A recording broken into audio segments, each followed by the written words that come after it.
So now coming to GS3, so economy, the first major component, and again in this case the NCERTs are the most important book, the NCERTs of class 11th and 12th specifically.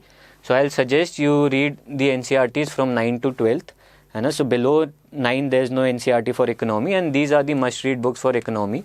They'll help you build that base. And I referred Sanjeev Verma's book. So you can choose any book. I referred Sanjeev Verma because it is comparatively less bulky as compared to Ramesh Singh's book.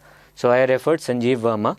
And then current affairs, naturally it is very, very important for economy. So I referred the editorials which I used to read, the Vision IAS material, and again PIB. So these are very important because it is a highly dynamic subject.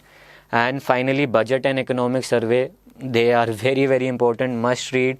Again, only the budget and economic survey of that year and summaries would suffice.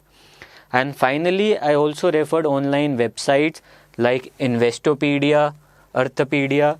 These websites I referred for conceptual clarity. So I think they have explained certain economic concepts very beautifully. You can refer to these websites. Okay, so now environment, GS3 other component, environment. So there are these last 4 chapters in the NCERT biology class 12th book. So these chapters are numbered 13 to 16. So you can refer them. They'll help you build that base in environment which is needed. Apart from that, I referred the Shankar IAS environment book. So I'll recommend you to be very brief when you are reading it.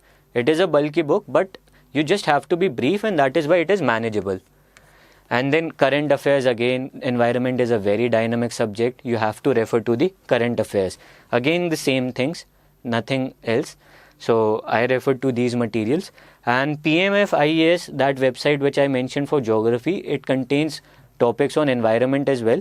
And it can be used for conceptual clarity on topics like, say, ecotone, on topics like ecological succession. So these topics, sometimes you need that conceptual clarity to understand, and that is why this site can help. Internal security is again a component of GS3. So I refer to this book by Ashok Kumar and Vipul. Internal Security and Disaster Management is the title of the book. So that helped me build a base. And apart from that, again, current affairs. So that would be enough for internal security.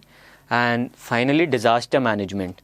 So for disaster management, there's the second ARC third report, crisis management. So that is very important. So you just have to read that. You just go through the summary. And also equally important are the NDMA guidelines. Because UPSC, it has been asking verbatim guidelines from NDMA in the question paper. And these will help you get certain very good recommendations, very good solutions. So NDMA guidelines, these are available online. I read them, they are very good. And apart from that, obviously current affairs. And there's this final component, science and tech, not to forget. So I did not do anything special for it. Only the Vision IAS current affairs material and only the most important topics. For example, artificial intelligence, big data. These are topics that are very much in the news. So only that I referred. And obviously editorials you can do whichever come on science and tech.